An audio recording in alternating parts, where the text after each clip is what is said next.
This is the web transmission service of the Royal Canadian Military Institute. On September 29th, our current events luncheon series with Matt Gurney kicked off its fall season, with Matt talking to us about recent developments in the Russo-Ukrainian War and why at the beginning of the war he made some very cogent observations, all of which turned out to be true and yet led him to the wrong conclusions. Reid Morton and Matt Gurney, over to you. Hello, everybody.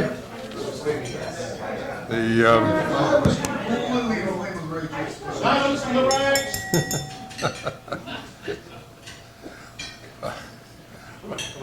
Good afternoon.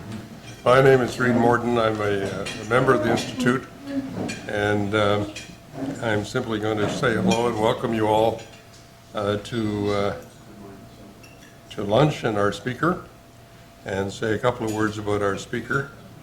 I was told with some firmness by another member of the Institute that by all means, whatever I did in introducing Matt, I should not say, this is somebody who needs no introduction. So I won't say that. On the other hand, you should know, and I have to say something, because when Matt was here the last time, and I introduced him, and he chastised me later saying, well, you could have said one or two things about me. Just to say that we have with us, and are very privileged to do so, Matt Gurney, who is a defense and security commentator, a former opinion editor at the National Post, a contributor to TVO and various other places, including The Line in particular, and many, many more. Now, on the topic for today, Matt has told me before lunch that this has been a particularly difficult assignment, because every time he started off to work on his presentation, something new would happen in Ukraine, and he'd have to cross it out and start over again. So far, he hasn't indented for new pens or anything, but you can see where this is going. Well, it's now 1:30 or so in the afternoon here. It's a little bit late over in Europe, so who knows what's happened since we all came here before lunch. But that said, we certainly have an occasion, and I don't know what else to say, where Mr. Putin is backed into a corner politically, certainly, if not otherwise. That makes him more dangerous. Russian reverses, I think, usher in a new phase to the war, and in particular the annexations, which many commentators think will be announced either late today or tomorrow, will raise the stakes in terms of the possibility of a nuclear response if and I obviously use air quotes, the annexed territories are attacked, with which, of course, the Ukrainians now have the NATO-supplied capability to do. So with that kind of somber kind of view of how the world is going, over to you, Matt.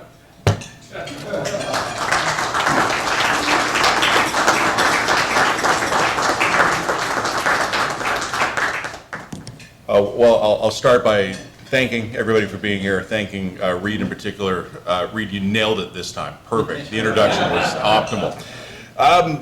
Guys, this is the first of what we're hoping is going to be a series of events, and I think I should just carve out a couple of minutes at the outset to talk a little bit about the events before we get into the other bigger events.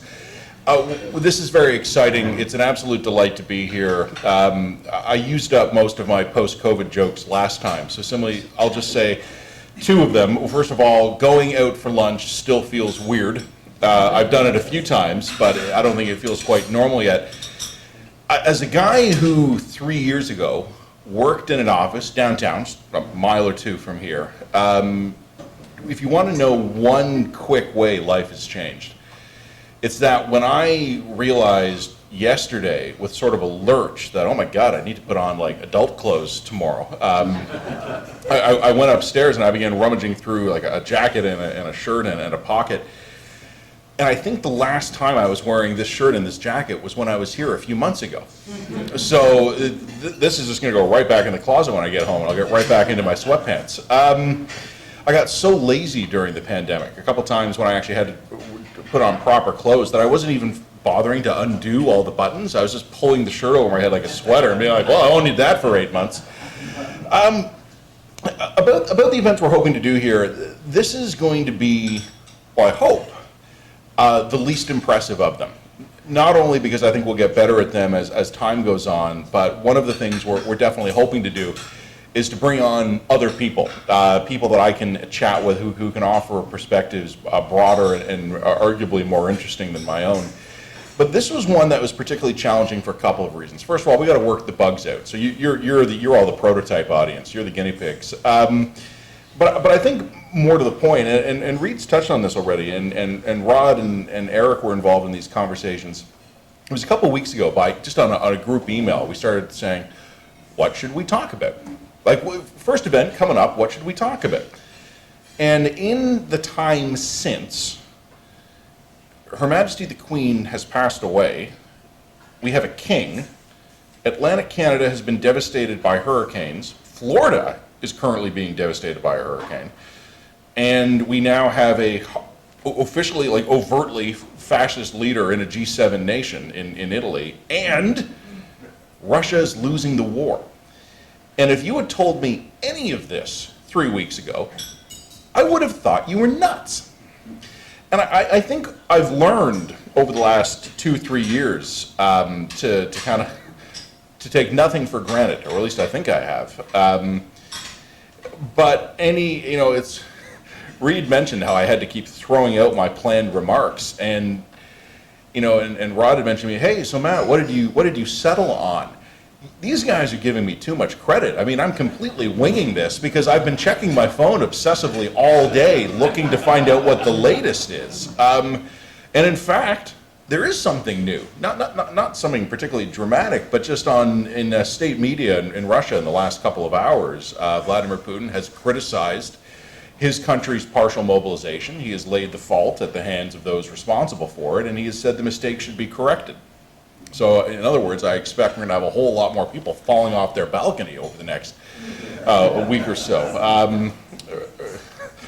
Putin regime, human resources, just is basically find a tall building in an open balcony. But one of the things that I was thinking about this for the last couple of weeks, and let me take you back, I guess it was 2 weekends ago, where I am outside all day. It is for both of my children. The sports gods conspired against my wife and I. Both of my kids had their end of season soccer tournament at the same day, at the same time, at different parks. So we were shuttling back and forth the whole day. We've got to get this kid to this field, and we got to get that one back to the other field. It was quite the logistical operation. But luckily, we had other parents who were there doing it with us. There were parts of the day where I had like 4 children with me, but none of them were mine, because we were all just like trying to get this arranged. And I kept peeking at my phone that day, because I'm a digital addict and a news junkie and a terrible husband, or so I've been told. And I was looking at the progress that the Ukrainian forces were making in the northeast, and I didn't believe it. And then I would look at my phone like an hour, like I get to the game and I get the kid dressed and we'd refill the water bottle and send him off, and then I would try to figure out if it was even my kid or if I was at the right park. And then I'd look at my phone again and I'd be like, good God, they've gone another 15 kilometers. One of the quirks of this war, I think, is that we're seeing for the first time in a major state-to-state conflict is we're seeing the ubiquity of these damned things.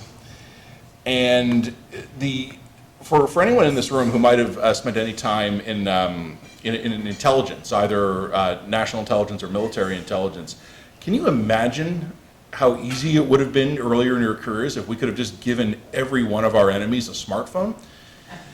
And looking at the progress that the Ukrainians were making, and again, like attempting to be a semi-attentive father to what was going on in the field, I began to realize, and this was, I guess, I'm thinking about this probably 2 Saturdays ago, that I had to completely throw out all of my assumptions about the war to date.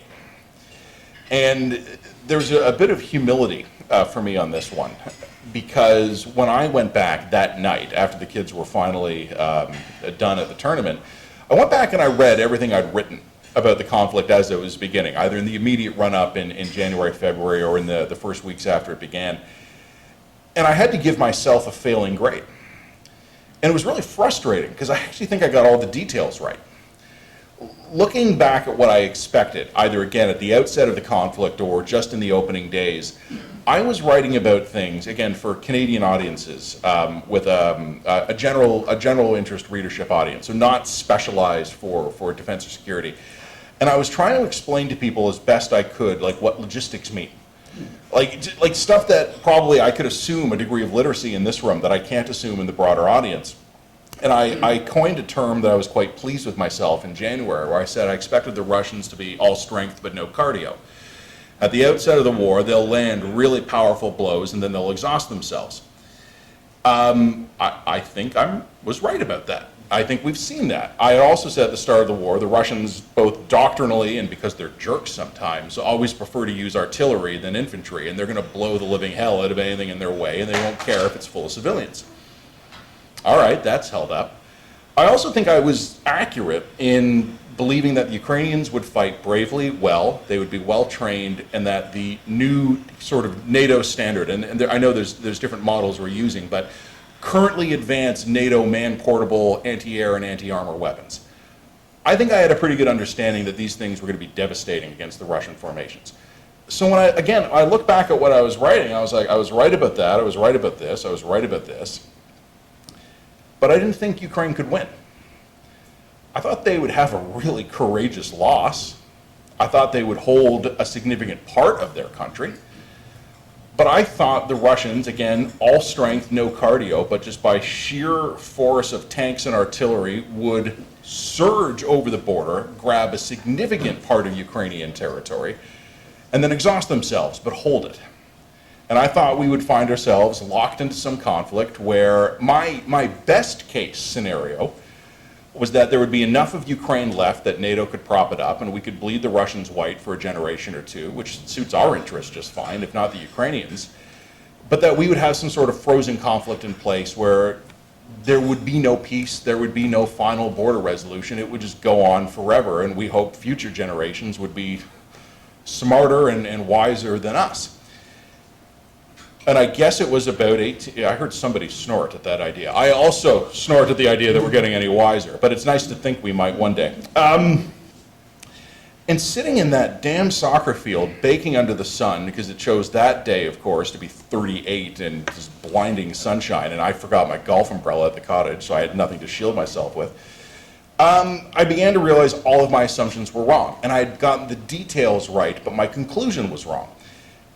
And then looking at what's been happening since, what I've concluded, and believe me, I'm open to criticism on this, and I'm going to leave time for questions and comments after, because the situation's been moving so fast, folks. I can't pretend to be up here at the lectern imparting any real wisdom on you, because it's all going to be obsolete in 3 hours, the next news alert I get. I don't think I underestimated the Ukrainians. I think I knew they would fight very effectively and bravely. I think I dramatically overestimated the Russians.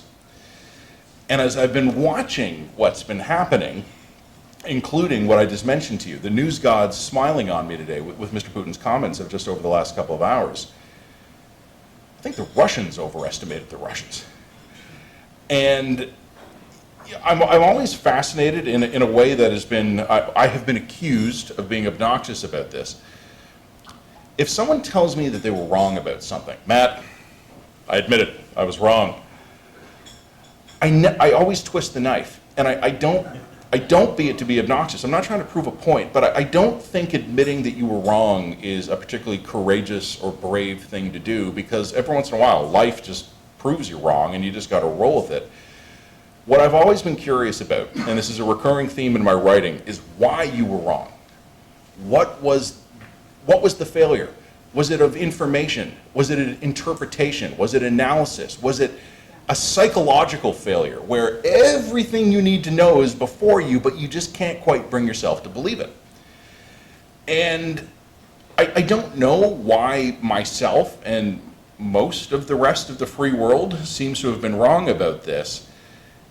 Part of me wonders if that the Russians had believed their own doctored and corrupt unit reports about their own readiness and believed it so thoroughly that our own analysts and intelligence believed them. I think we had a pretty good idea of where the Russian military was going to break. Logistics, training, low morale in units, no real non-com or junior officer corps, lack of advanced precision weapons.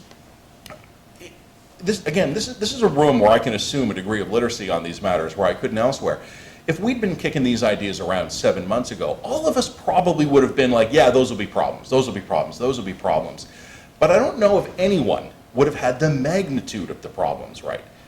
I expected the Russians to have terrible logistics. It's worse. I expected them to have training issues. They're worse. I expected them to exhaust their supply of precision-guided munitions in a couple of months. They did it in weeks.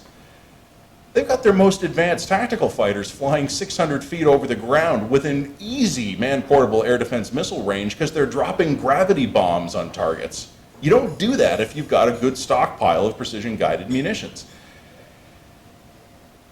And I keep finding myself tripping over my own expectations. And as I said before, there's a degree of humility for me here, because one of the meta themes of my writing in recent years is that Canadians, the West generally, but specifically Canadians, I have a pat little phrase I use to describe this, and I say that our expectations are a problem.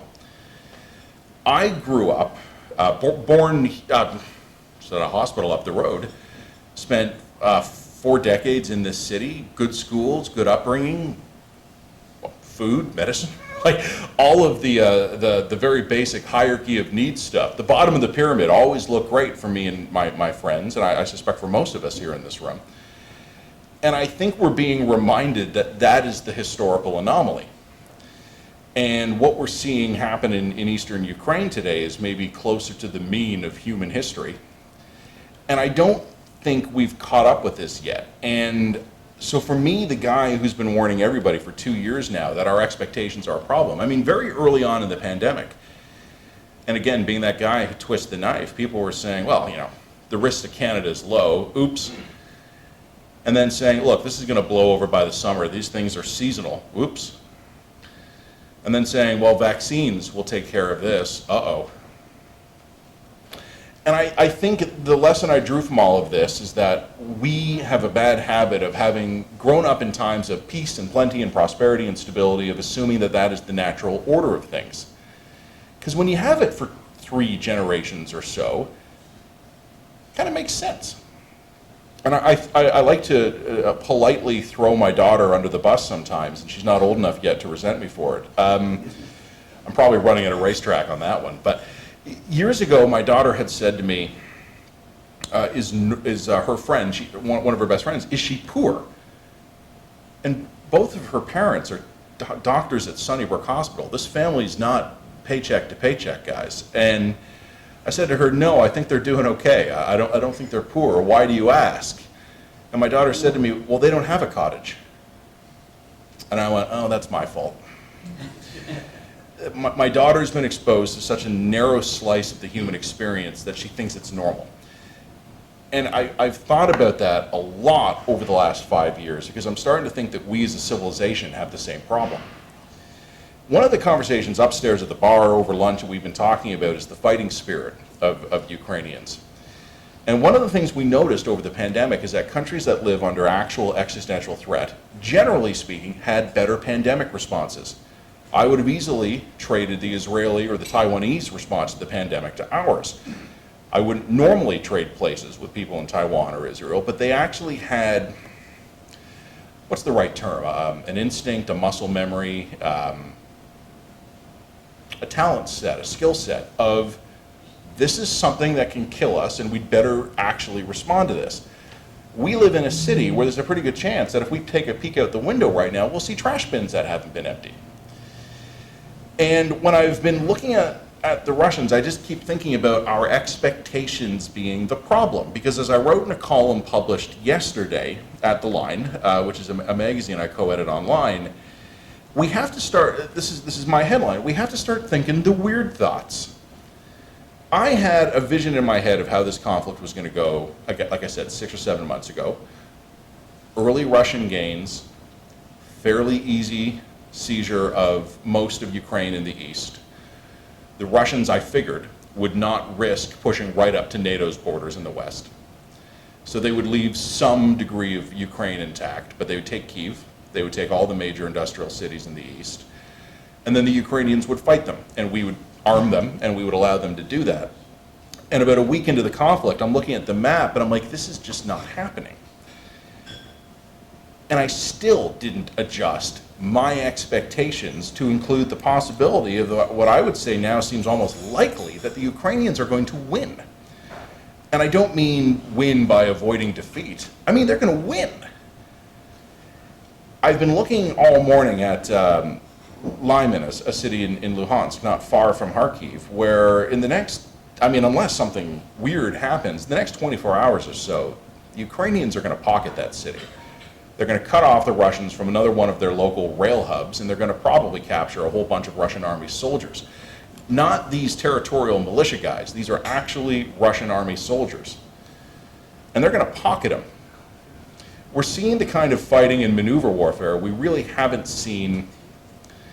Well, I know we keep saying since the Second World War. I think Israeli veterans of '73 might disagree with that. But we're seeing the kind of maneuver war and encirclements we haven't seen in generations.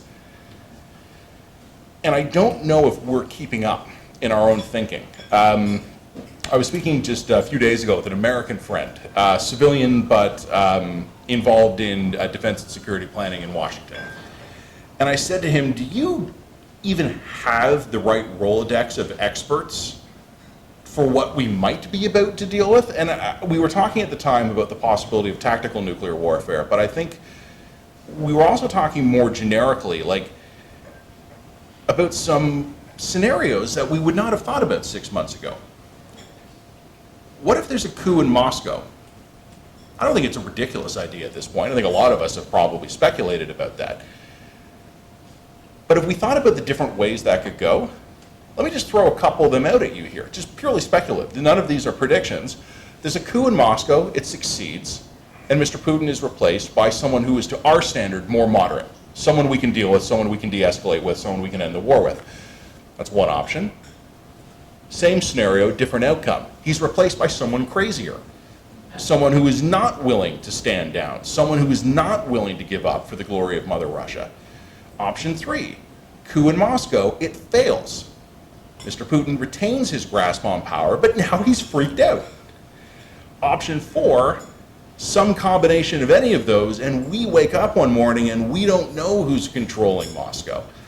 Option 5, split down the middle, and instead of talking about a coup, we're looking at a nuclear armed power dissolving into some kind of civil war. I said a few minutes ago that none of those were predictions, and I mean that, because I don't have the slightest idea what's happening. I hope you don't feel like you want your money back, as I admit that, but guys, I just don't know.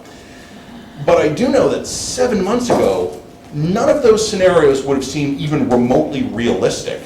And now they all seem at least semi-plausible. Nuclear weapons use. Start of the war, a friend of mine asked me what I thought would happen. Did I think there was any risk of that? And I said, sure. There's always a risk of that.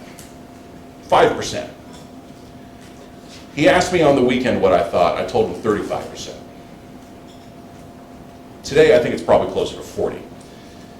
And I don't know if that's my own anxiety creeping up on me, or if it's an accurate reflection of the fact that I think Mr. Putin is running out of options, because this mobilization is very clearly not going to work. The Ukrainians obviously have a a bias here, a bit of motivated self-interest, but I think the Ukrainians, the chief of staff, said it very well. Look what we did to your professional army and all of its equipment. Think what we'll do to these 300,000 old men with 100-year-old bolt-action rifles. I wrote in my column yesterday that this mobilization effort, even if it succeeded, which it doesn't seem to be doing, but even if it did, doesn't actually solve any problems for Mr. Putin. It creates a new one. He has put 300,000 of his own people into a fight they literally cannot win without doing extraordinary things. I have been thinking for weeks about how we could de-escalate this. And I don't mean like we in this room, I'm not putting that responsibility on you, but even theoretically speaking, what could happen? I can't think of anything. And I told you a few minutes ago that I would say my assessment of the risk of nuclear use is 40%, or 2 in 5, if I was giving sports odds. And I wonder if it's actually a lot higher than that, but I can't quite convince myself that it could happen. And I don't want to tell any tales out of school here, but Howie, at lunch at the table I was at, you made the point, and you took the words right out of my head. I keep having to gut check myself and thinking, is this really happening? Are we actually having a land war in Europe in 2022? Are we actually thinking about the prospects of some kind of limited, we would hope, nuclear exchange? The answer, of course, to both is yeah, these things are happening or may happen. I am a cynic, I am a pessimist at times, and I'm still tripping over my shock at this. It felt like we had left this stuff behind. And as I was saying to you, my American friend in Washington, does he even have the right Rolodex of people? He told me the national security blob in DC is big enough that you can always find an expert in something. So you need someone who knows their way around tactical nuclear weapons and Russian doctrine. Yeah, they can find those people. They're all looking pretty gray. We're pulling Cold Warriors out of retirement. We're ripping these guys off the golf course and away from their grandkids' soccer games, and we're saying, hey, what do you think the Russians are going to do? And we have a national security establishment in this country. I got to be very careful what I say here, but I've been poking around with people with high-level insight into Canadian governance, and I've asked them in recent years what kind of scenarios, war games, contingency scenarios, have senior Canadian federal officials run through. No. We would do great if someone wanted to fly hijacked planes into buildings in downtown Toronto, because that's what we've been worried about for 20 years.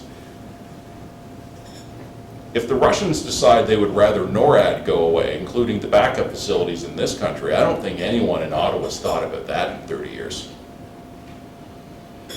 And as I looked at where those facilities are, and I realized we would lose 2 large Canadian municipalities if the Russians decided to do this, I don't think any of us have thought about that in 30 years. This is a story my dad tells. His dad, I never knew my dad's dad. He died before I was born, but he was an RCAF officer. He'd been enlisted during the Second World War, liked it, and decided to keep wearing the blue after. Eventually, for family reasons, he retired and went into civilian life. And almost immediately thereafter, President Kennedy announced something fishy going on in Cuba. And my grandfather didn't sleep for weeks because he was waiting for the sirens. He knew what that would have meant. Who knows today what that would mean? And one of the crazy experiences I've had over the last couple of years, I'm probably over-reliant on a limited index of anecdotes. I get up in front of a room like this, and I'm happy to hold forth and talk, but actually in my personal life, I'm a quiet guy. I'm a bookworm. I like to read. Give me a cold beer, a pound of wings, and a good book, and that's great. When I am out and about in public, I am almost always out there because I'm there with my kids. Which means I am, on a day-to-day basis, rubbing elbows with other adult human beings around my age from the same neighborhood, so similar educational and economic status. And one of them, a couple months ago, an extremely accomplished woman, highly educated, very professionally successful, and I think by any reasonable metric, an intelligent person, sidled up to me at the playground and said, "Matt, what's NATO?" Oh. And I didn't blame her. Like, there was no sense of judgment on my part. Because why would she have thought about it? We have so thoroughly specialized our adult population over the last 30 years, and I think there was a working assumption for many of us, and my generation especially, that this was just stuff we don't have to think about anymore. I'm not quite an end of history guy, but I think on some level that perspective did become pervasive, where we can have people with 2 university degrees who have never taken a history course in their life, who have no understanding of international relations, essentially no understanding of economics. I mean, I told you before I'm overly reliant on a few indicators. Well, my anecdotal indicators, like 6 months ago, people were asking me, what's NATO? Now they're asking me what inflation is. I'm like, guys, I don't know, I'm almost 40. I had to wiki it. Like, I don't know what inflation is. I'll ask you what the difference between AM and FM radio. There you go. In the car. Well, you know, my niece saw me putting a vinyl record on the player, and she's like, "What, Uncle Matt? What's that circle?" And I said, "Well, it's music, honey." And she's like, "Just ask your phone." Like, so the changes come quickly generationally, but we have an adult population in this country, and I think broadly across the West, that has not thought about what I call in my column the weird thoughts. What if we wake up tomorrow and we find out that some Ukrainian airfield has gone up in a mushroom cloud? I'm not panicked about that. I'm not saying we should all panic and flee the city, but I'm saying, what do we do? Anything? What am I even supposed to think about that? That is something so completely outside my daily life context that it would be almost, you know, it's funny, I was about to say it would be like aliens landing on the National Mall in Washington, but I actually think we'd probably have an easier time accepting that. If Russia collapses into some kind of civil conflict, again, I'm not panicking, okay, but what do? Who's the expert? Who, not only in this country, but in the West, would know the people, know the factions, know how to handle this? Is there any lived experience left in the Western capitals of this? And I guess probably, because we had concerns about Russian internal stability back in the early 90s. Okay, so where are those people 30 years later? If we start to see, as we've already seen some signs of, that the post-Soviet states on the Russian frontier are starting to look at each other funny. And they're starting to think, yeah, you know, I don't know if Russia can really stop us if we decide to go adjust the border with our neighbor. 2 conflicts breaking out in the last 10 days. The Armenians and the Azerbaijanians and the Kyrgyz and the Tajiks. Is that a coincidence? Like, have we all just gone nuts? No, I don't think so. I think it's probably quite rational by the local understanding.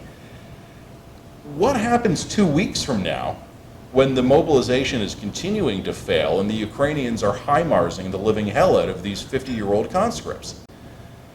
Any other republics along the Soviet, the Russian frontier, the post-Soviet frontier, going to get antsy? Now let's really have some fun with this. What if the Russian Federation itself becomes politically unstable?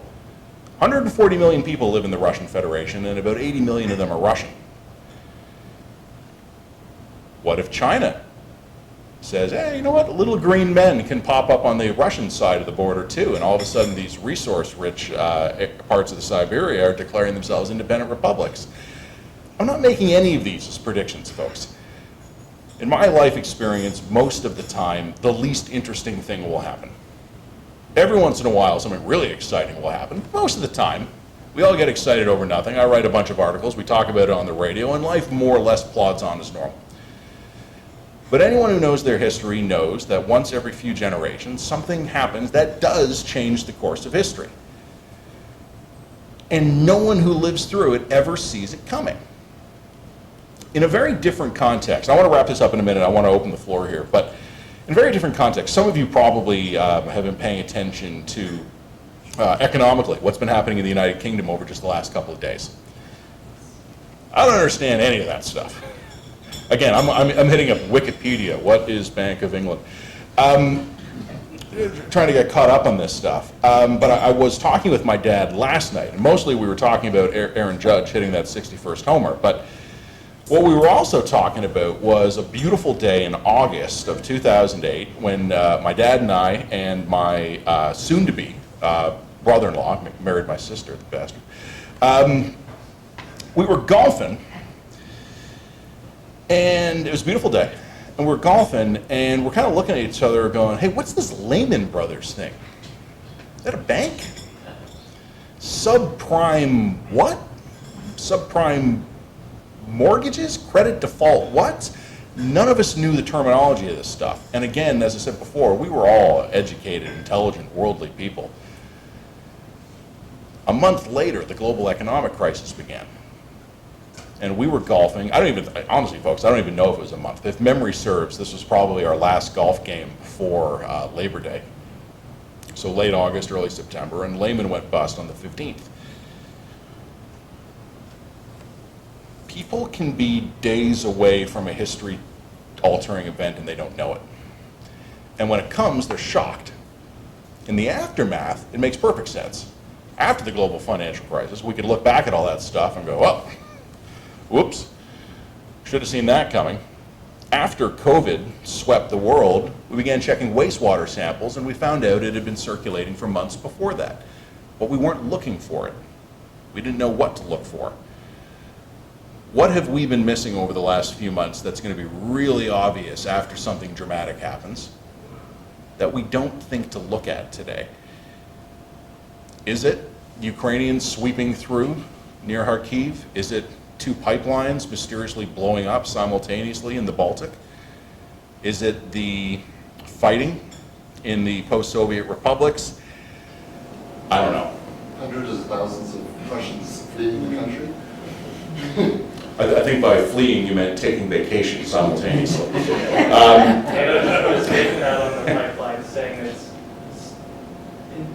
looks like sabotage. They're actually officially said it looks like sabotage and they're investigating. But You know- they're carefully not saying by whom. No, but they're also saying attacks on energy infrastructure will be met. Article 5. So talking about things I wouldn't have believed even 2 weeks ago, it's the polls, I think. Okay, I would believe it being the polls. But what I might not have believed at all 2 weeks ago is that NATO countries would actually seriously be talking about NATO Article 5 in the context of protecting critical infrastructure. You know, we all thought, I'm barely old enough to remember this. Some of you would have a few more trips around the sun than I have, and you can probably speak to this better, but we all thought we knew what it would look like if it came. Did any of you ever think it could start with 2 pipelines going kaboom in the middle of the sea? So I said in my column yesterday, folks, that if I had answers, believe me, I'd have made them. I would have told the whole world. I wouldn't even have charged for it. I would have done it for the bragging rights. But I would have told everyone what I think is going to happen. What I think right now I can do is the greatest service I can offer, well, first of all, you fine people, but also my country and the Western world, is to start asking questions about what questions we should be asking. Are we ready for this? We have a country that cannot pivot in less than months, more typically years. We have crises that explode in our face 10 days after we start going, something could be up with this.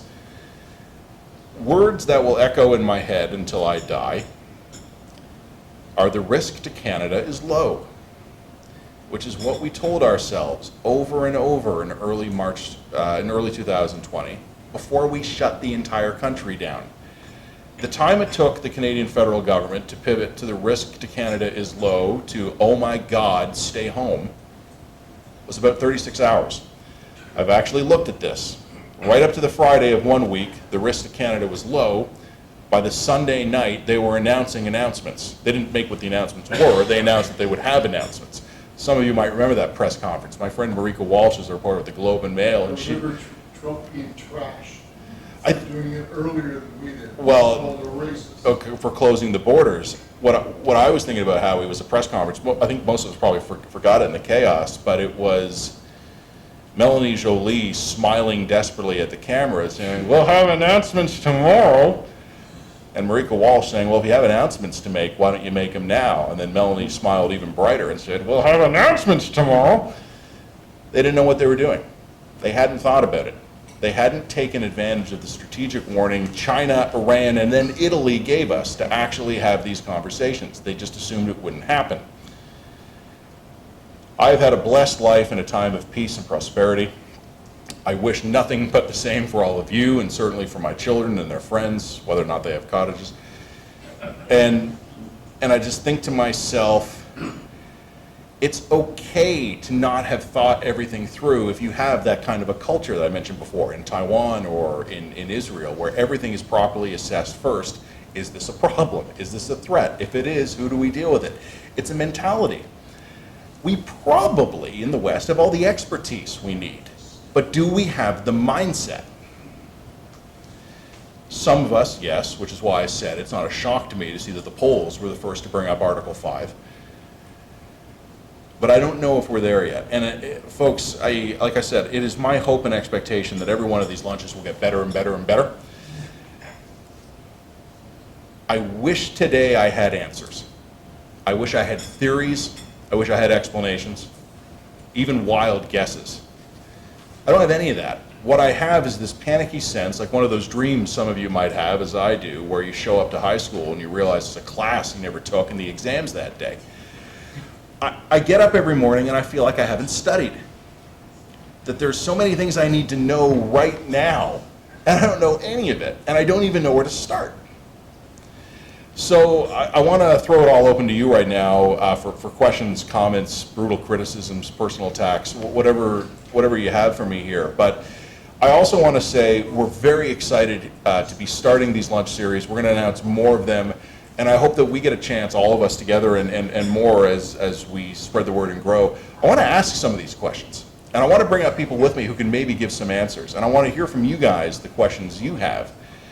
And I want us to start thinking and challenging our expectations a little bit, because we've had an amazing run for a long time. And I have now invested myself, genetically speaking, in 2 little humans. And I want them to have the same kind of run that I had. So let's start asking the right questions, at least start asking questions about what questions need to be asked, and then maybe we can start thinking about who can answer them. And I think let's hold to account those people in this country that actually have the power to give us those answers, if only they'd thought about it. So to all of you now, guys, it's a small room. We'll do this informally. Anyone with a question or comment, raise your hand, and let me just take a look at the time here. We can do, if this works for everybody, how about 15 minutes, and then I got to go retrieve those children of mine. But let me just say, this has been great, guys. It's wonderful to get out of the house, a beautiful facility, great to see everybody here, some familiar faces, some new faces. My thanks to Eric, to Rod, to Reed for coming up with the idea for these. And I hope to see you guys soon. But for now, let's take some questions.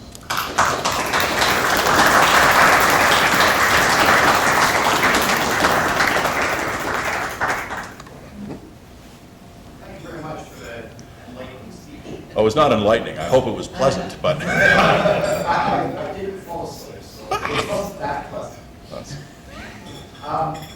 The mindset that I had, or the thought process that I had back in February of this year, was the position that the United States was having over committing to how much support it would give to Ukraine versus the growing tension with China in the Pacific. And we seem to be progressively going deeper and deeper into committing more and more effort, material, not personnel as yet, but somehow doubt that we can avoid that somewhere along the line. How do you see that sort of strategic picture 6 months ago mutating as we go into this?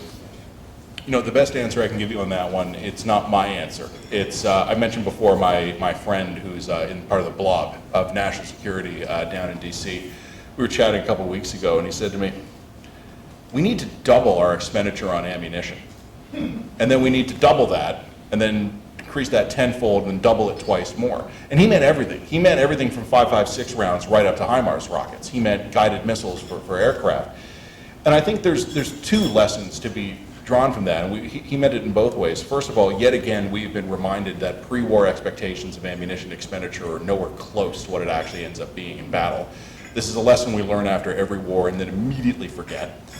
And I think the Ukrainians and the Russians are both running into ammunition problems. I think when the Ukrainians went on that offensive a couple weeks ago, like they were capturing Russian ammo stockpiles, and those shells were like manufacturing dated 1964.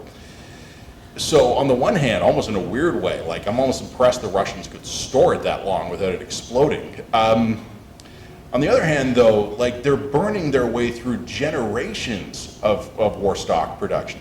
So I think that's one part of it. But I also think, honestly, like what we're seeing here is that in the entire free world, we have a very finite ability to produce anti-radiation missiles to home in on radar sites. The Ukrainians have been begging for them, and we have very limited stocks of them. Rifle rounds. I shouldn't know, but I do know that there are concerns across the alliance. I don't know if we can make enough bullets. I'm not even talking artillery shells. Look at the Russians have burned out their tubes.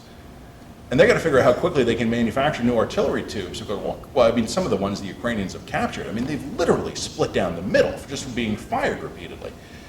What a shame.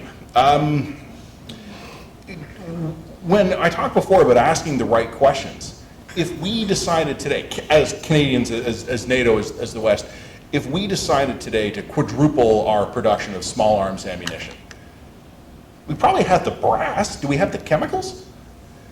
Where do we buy that stuff? Why do I get the feeling it's probably coming from China? And one of the things that I discovered early in the pandemic is that everybody, like all these guys who consider themselves to be like supply chain logistic experts, the depth of their knowledge was, I order it from this website. And I would say to them, okay, cool, fine, yeah, okay, but like, where do they get it from? I don't know, that's their problem. I fill the order, they put stuff on a ship, it gets here. And that worked for 40 years. And then when I remember early in the pandemic, when I was thinking the cheerful thoughts, like this is right when it was the first lockdown, I began to wonder, where does Canada get its fertilizer from?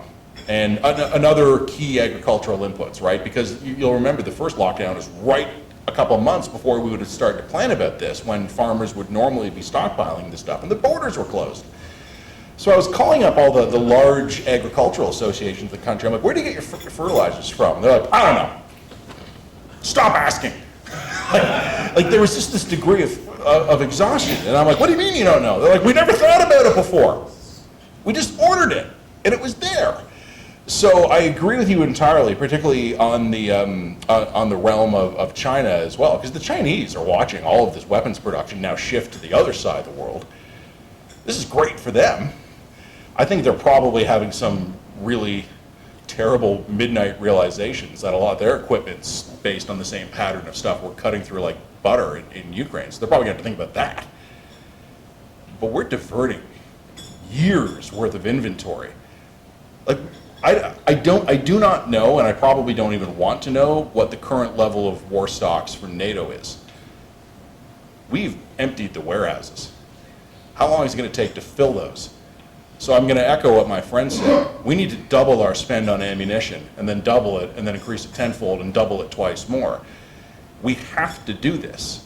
I can guarantee you, in my line of work, if we announced that we were doing this, you would have wall-to-wall op-eds about the military-industrial complex bleeding Canadians dry, when what we really need is dental care. I don't know how to fix that problem, but it seems to be the theme of the day. Maybe I can identify it and let someone else figure out how to fix it. Please, go for it. Yeah, it's David. Your comments earlier are ready. I know as Canadians, we rely on America to look after us. Unfortunately, really the armed forces should be doubling in strength, let alone ammunition. But surely, what is your comment on, like, there's, I don't know, 50, 100,000 people report to the Pentagon every day. Are they not playing out now earlier, this is what we're going to do, and here's step one, and here's step two, and Yeah. how confident do you feel that that's already in place? In the context of the Americans, fairly confident. I think the Americans have both the scale and probably the residual Cold War muscle memory to do that sort of thing. I would take a guess that the British do too. Probably the French, not that they'll share. I do think there are NATO countries that have actual, real expertise. The Poles are probably going to end up feeling the best mechanized force in NATO sometime in the next few years. The Baltic countries are the best cyber warriors in the world. When you live in that kind of environment, you adapt. I think the Americans are adapted to being the big kid in the alliance, and when we're talking about nuclear weapons, it doesn't get much bigger than that. So I think probably that exists. The question I would have, and folks, I don't think this is going to happen. I want to be very clear on this. Like, I think a lot would have to go wrong before it actually became a general nuclear exchange. But I do know if it happened 40 years ago, 60 years ago, there would have been a literacy in the population that doesn't exist anymore. My parents are barely old enough to have done duck and cover drills. My grandparents remember when there were civil defense leaflets available at every public library in Toronto. That's gone for 2 generations. So I think within the defense establishment in Washington, there are people who know what this stuff means, they know the stakes, they would know the procedures. I think that's true. But like I said before, if we wake up tomorrow and some Ukrainian airfield no longer exists, I do have confidence that there would be people in Washington who would respond rationally and reasonably. What about the 8 million people who live within a 50-minute drive of us? How are they going to cope to that? I mean, my gut feeling is probably actually relatively calmly, because I think we're all punch drunk over the last couple of years. But I don't know if, I think the circumstances we live in are changing faster than we can adapt to in a psychological sense. So, like I said before, the expertise exists. Whether or not the mindset does, that's what worries me more. Go for it, Howie. Yeah, thank you, man. I just want to make a point. I had the opportunity in 1995 to work with Russian officers in the United Nations. And the thing I found, like, I mean, they're both majors, and we're talking, you know, these guys were as skilled as I was. This is what I was, you know, I was surprised. No, they had a thorough understanding of their tactics, how they were going to do business, and how they were going to defend against us. They had a thorough understanding of their logistics. And this is, you know, guys sitting around with you know, drinking Johnny Walker Black or whatever in the evening and say, well, we would have won. Well, maybe no, maybe not. And in the end, it was like, no, it would have been a really bad idea. And that was a great agreement at the end. No one ever went away bad.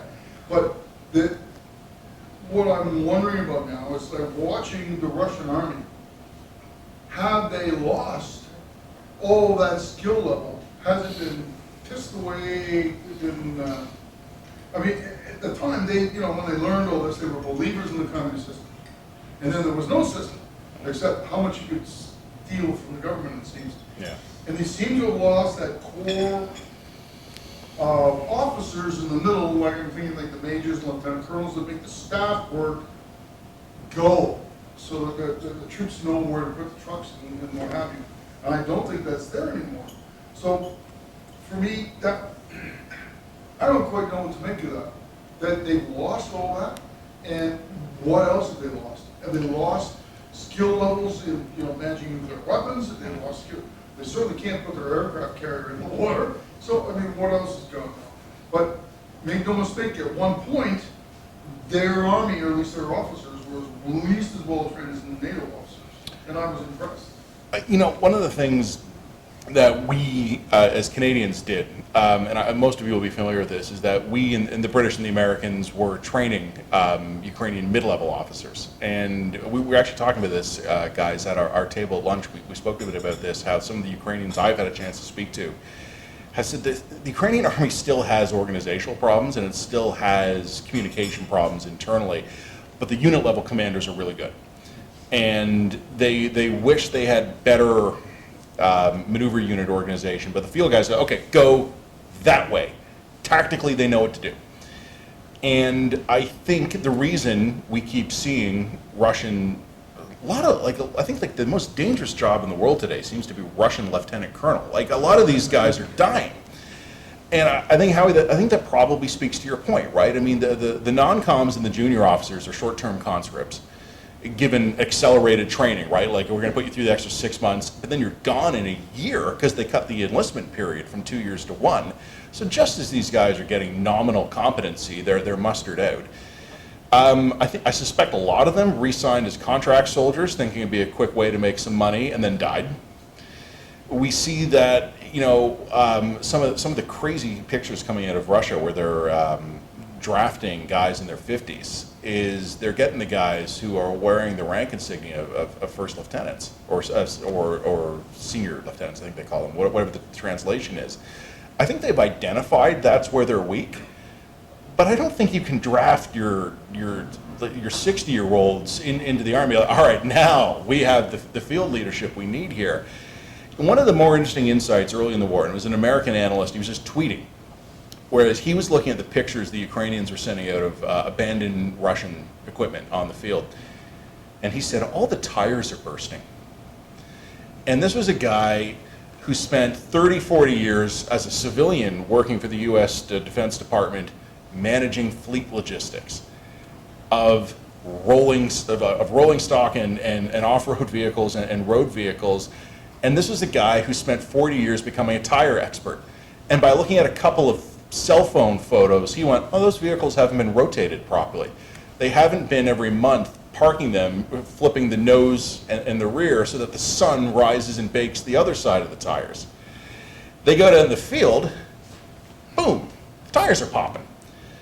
It's easy to beat up on the Canadian forces at times, and believe me, I've done that in columns more than once, but I know our non-coms know enough to rotate the tires.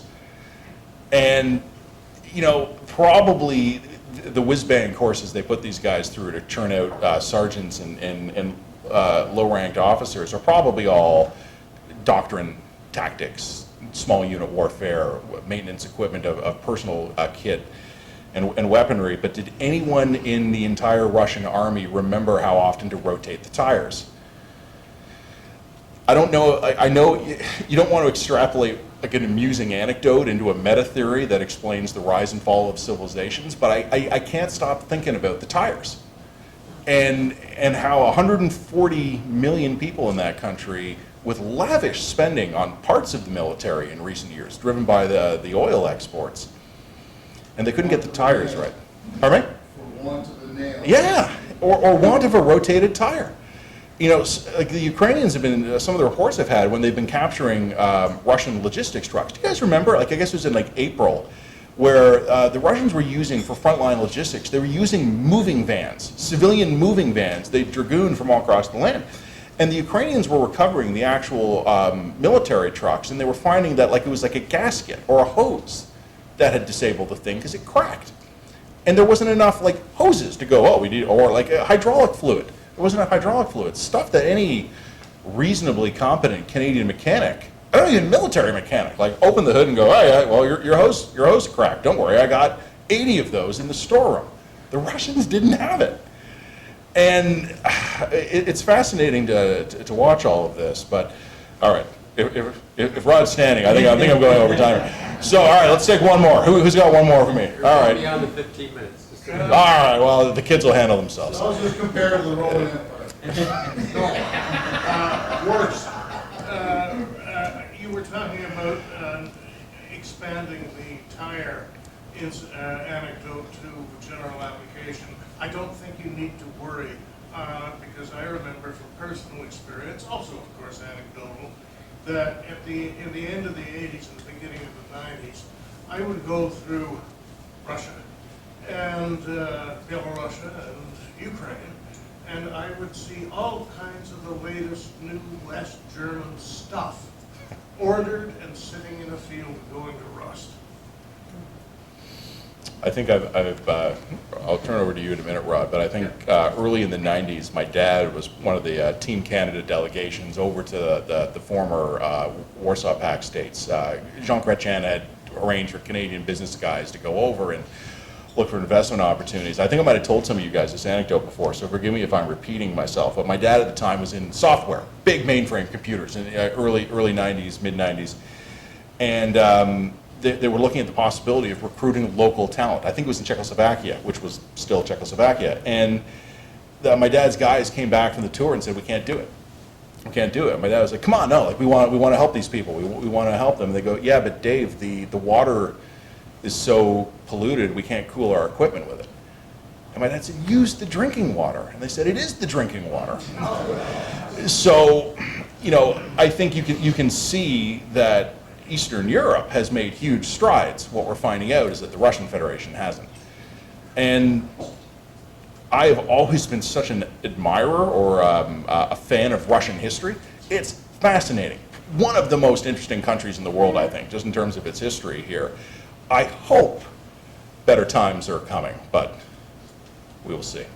Guys, we're going to do another one of these lunches. I want to beg your indulgence. I'm going to slip right out the door here. I won't have time to take questions because you're right. I'm past my 15 minutes. It's been great. I look forward to doing this again. Do you want to take the mic? Sure. Yeah, please. Thanks, guys. Really appreciate it. So let me quickly, so I can let Matt leave and deal with the family affairs. First of all, I am Rod Seifert, and I am the president of the RCMI. I too need introductions every once in a while. Let me, I have yet another mug for you. I am told by Susan Cook, I told Susan Cook this is the last, and Susan Cook said this is for your wife. You've already got one the last time, so this is your wife's. Somewhere down here. Wonderful. There it is. There it is. We'll complete the whole set. And that's phenomenal. So I think, thank you very much for the clapping. I'm sure it wasn't for me, but I'll take it as the applause was. I think it was for him. For me, yeah, absolutely. They didn't applaud to that one though, so it must have been for you.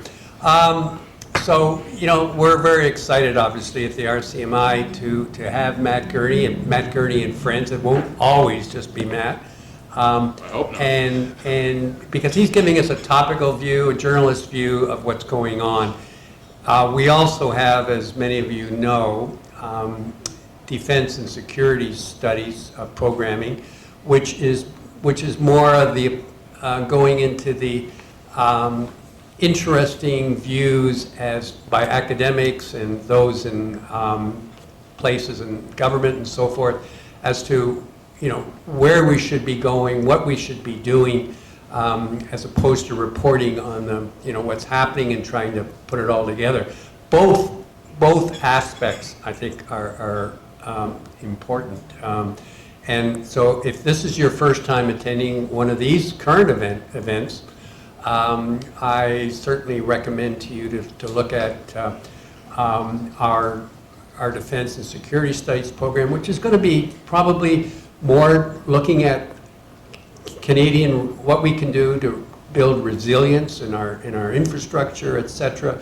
What we can be doing on deterrence. So those sort of, which are the other side of the coin, if I will, to what Matt and his friends are going to be talking about. Matt, I'll let you go. I have to do an advertisement here. So thank you very much. We'll see you next month. See you next month. Thanks, everybody. Thanks very much. This has been another in our series of webcasts produced by the Royal Canadian Military Institute in Toronto as a public educational service. You can find news of upcoming events and links to our webcast archives at www.rcmi.org. On behalf of the RCMI, this is Eric Morse saying goodbye for now, and thank you for joining us.